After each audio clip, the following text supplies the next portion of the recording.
Hello, Lucan. May I use the training dummy? Of course. I'll fetch it and give you a list of combinations to practice.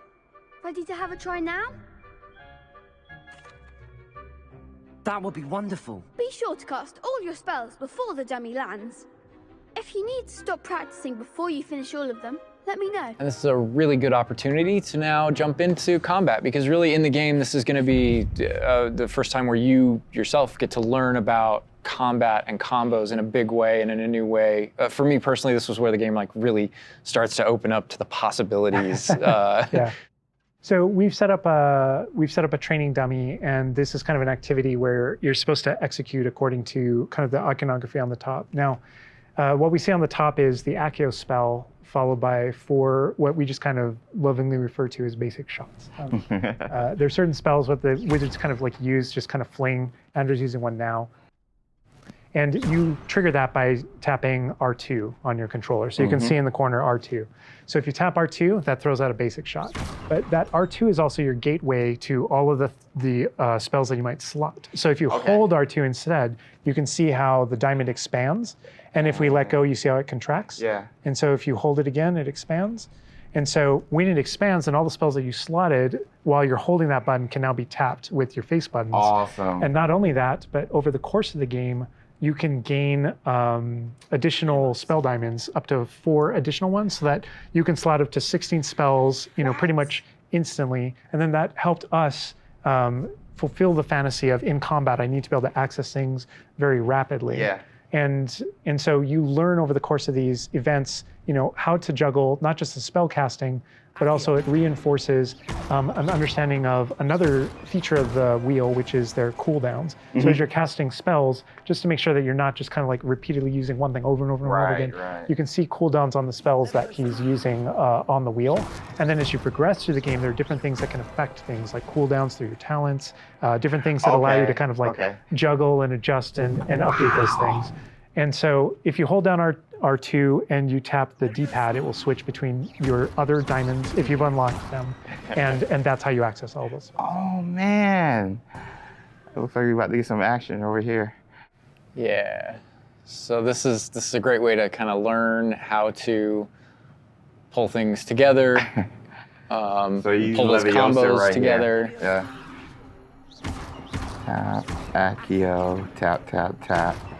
Awesome. Well done, Andrew. And that's just against the dummy, but I mean... I'd say that's enough practice. You looked good out there. Thank you, Lucan. I say better to discover one's weaknesses during practice than during a duel. You'll be a fearsome challenger now. I think now we can take on something a little more challenging. It's going to shoot back. Now let's talk about some more features of the combat system. Hello, Lucan. Is the next round of crossed wands all set? Why, yes it is. I've got a great match lined up. Ready for another round? We're on a PS5 dev kit here, so we're going to be able to kind of pause the action and talk about what you're seeing on the screen, because there's about to be a lot going on. Okay. All right, here you can select if you want to fight with somebody else, some of your classmates. Yeah. But in this case, we're not. We want that action to feel a little more frantic towards you to really get you that sense of combat. So apparently you've got quite the reputation because they've got you up against 3 people. 3, off the jump. So I can explain this just because I know people are going to go into it, but we can probably just kind of jump in. You're not the only one that has Protego and the ability to deflect. The enemies do too. And we actually play with that when it comes to the spell casting. So you notice that there are different colored kind of shields around the different characters. And you'll also notice that your spells have different colors on them.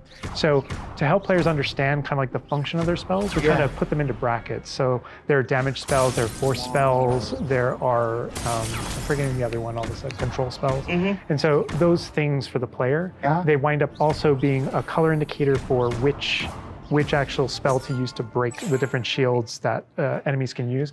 That way it rewards kind of like that close attention that you're paying on things. We've got this paused here now, and you can kind of see all the elements on the screen, the halo around the avatar's head, each of the different shields, to kind of give us a breakdown of what's going on. Give us a breakdown of different things that you're saying. So you notice at the top that we're kind of like calling out which enemy you currently have targeted and their level and health. And so, as you target different characters, you'll be able to get that breakdown. The halo over your head, whenever an enemy is about to an attack, it's almost like you have a little bit of a sixth sense for those things that are coming. If you see the halo, it means there's an incoming attack, and if you tap the triangle button by default, then that you'll be able to deflect that attack that comes in and off with the protect. And I love that deflect where it goes off and like hits things up and kind of breaks things off walls too. But also, if you hold the button, then it doesn't just deflect. It also deflects and turns around with a counter attack stupefy that actually stuns the enemy. And you can use that even in your combos and stuff. So if you're focused on a character, and you're doing your thing, and someone else attacks you, you can actually turn that attack into a direct attack on the person that you're comboing. Back into gameplay here. Andrew's gonna pretty handily finish these other students off here, win this duel. Look how fast it is. It's like a dance. Yeah, we really felt like in the movies, there's almost like a. It's kind of like there's this element of kind of like fencing from a very great distance. That's such a good call. And there are a lot of things that we had to do with our controls and combat system in order to kind of capitalize on that idea that's pretty unique to the Wizarding world. Understandable. Yes. Well, perhaps you should try that next time. The other duelists have already taken notice of you, but after that last round, they'll really have it in for you. You'd better keep practicing if you want a chance at winning, or at least surviving the next round. I'll let you know when we're ready. Hope to see you then. The next round is for all the gobstones, so to speak.